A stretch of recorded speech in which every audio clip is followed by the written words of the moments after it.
साथियों नमस्कार और स्वागत है आपका। और जैसा कि आपको सूचित है कि आज कैबिनेट की मीटिंग थी और कैबिनेट की मीटिंग में कुछ महत्वपूर्ण निर्णय लिए गए हैं, जिसमें से एक सबसे महत्वपूर्ण निर्णय मानव संसाधन विकास मंत्रालय को अब शिक्षा मंत्रालय कहा जाएगा। और इससे ही संबंधित एक महत्वपूर्ण निर्णय लिया गया है कि आप जानते हैं कि लगभग 30 वर्षों के पश्चात आज के दिन नई शिक्षा नीति को मंजूरी मिल चुकी है और शिक्षा के क्षेत्र में व्यापक सुधार का रास्ता खुल चुका है। तो इस जो ये शिक्षा नीति है, जो ये न्यू एजुकेशन पॉलिसी है, उस पे कहीं तकनीकी विषय होंगे, उस पर अध्ययन के पश्चात बातें निकल कर सामने आएगी। किंतु जो मोटा मोटी इसका अध्ययन मैंने किया है, उससे कुछ महत्वपूर्ण बिंदु निकल कर सामने आए हैं। तो मैंने उन महत्वपूर्ण बिंदुओं को आप लोगों के सम्मुख रख रहा हूं। और अगर आप इस पर एक ब्रीफ लेक्चर चाहते हैं, जिस पर समस्त बिंदुओं को बहुत बारीकी से रखते हुए बात की जाए, तो आप कमेंट के माध्यम से अवश्य बता दीजिएगा। उसके पश्चात ही उस पर मेहनत की जाएगी, उस वीडियो को बनाया जाएगा। फिलहाल आपके लिए मात्र 3-4 मिनट का अपना समय देकर जो न्यू एजुकेशन पॉलिसी है, उसके समस्त प्रावधानों को एक बार अवश्य पढ़ लें, क्योंकि यह कक्षा प्राइमरी से लेकर और आपके बीएड और उसके पश्चात जब आप टीचिंग लाइन में या किसी भी फील्ड में जॉब में आ जाते हैं, तब भी आपको प्रभावित करती है यह नई शिक्षा नीति, क्योंकि आप एक पेरेंट्स के रूप में उससे प्रभावित होंगे। तो आइए जानते हैं इसके महत्वपूर्ण प्रावधानों को। तो पहला जो ये है SSRA, यानी कि स्टेट स्कूल रेगुलेटरी अथॉरिटी, इसका गठन किया जाएगा और जिसके जो चीफ होंगे वो शिक्षा विभाग से जुड़े हुए होंगे।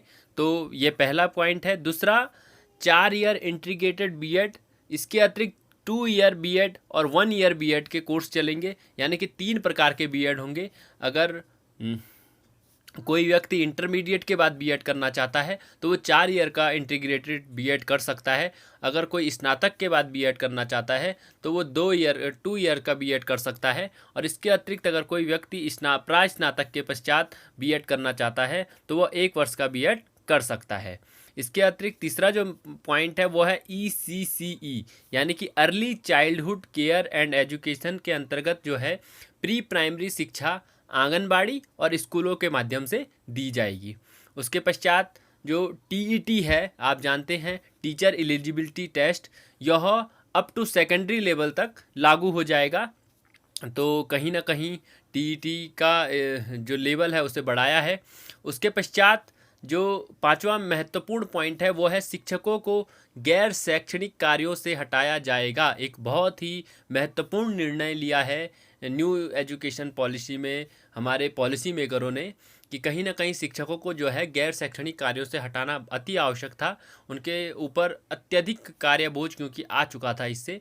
तो इसके अतिरिक्त किंतु जो चुनाव ड्यूटी के कार्य होंगे वो उनसे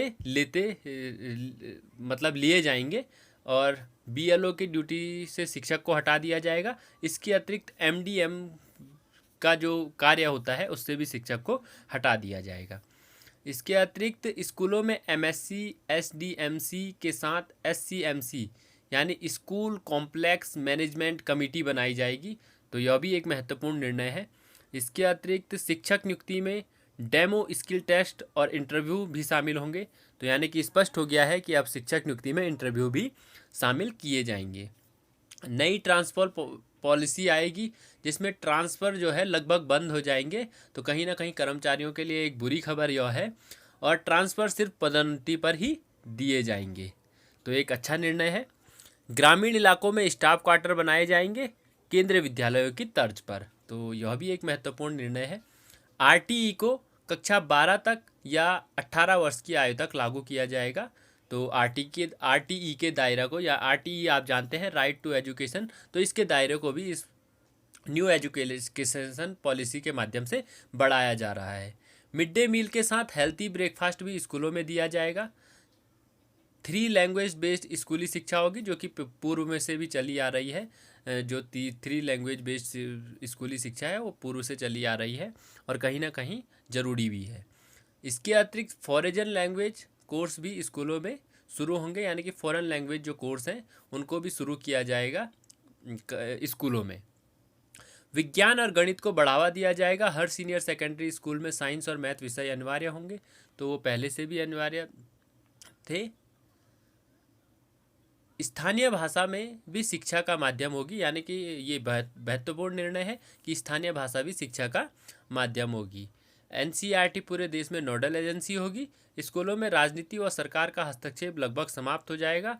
तो यह तो आने वाला समय ही बताएगा कि स्कूलों में राजनीति व सरकार का हस्तक्षेप कितना समाप्त हो पाता है, क्योंकि आप जानते हैं कि हमारी जो भी पॉलिसीज़ बनती हैं उसमें सैद्धांतिक पक्ष एक होता है और व्यवहारिक पक्ष एक होता है। तो आने वाले दिनों में हम इस पर देख पाएंगे कि आखिर ऐसा होता है या नहीं। उसके अतिरिक्त क्रेडिट बेस्ड सिस्टम होगा, जिससे कॉलेज बदलना आसान और सरल होगा। बीच में कोई भी कॉलेज बदला जा सकता है। हाँ, तो ये क्रेडिट बेस्ड सिस्टम वैसे भी इसकी बहुत मांग उठ रही थी सीबीसीएस सिस्टम की, तो इससे कॉलेज बदलने में आसानी छात्रों को होगी।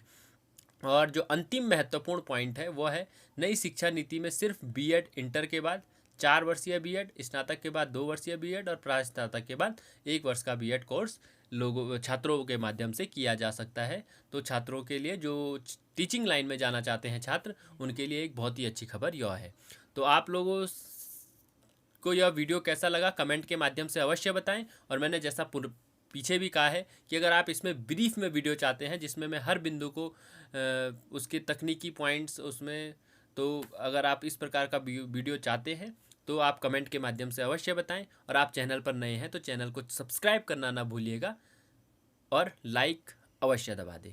आप लोगों ने मुझे सुना, आप लोगों का बहुत बहुत धन्यवाद।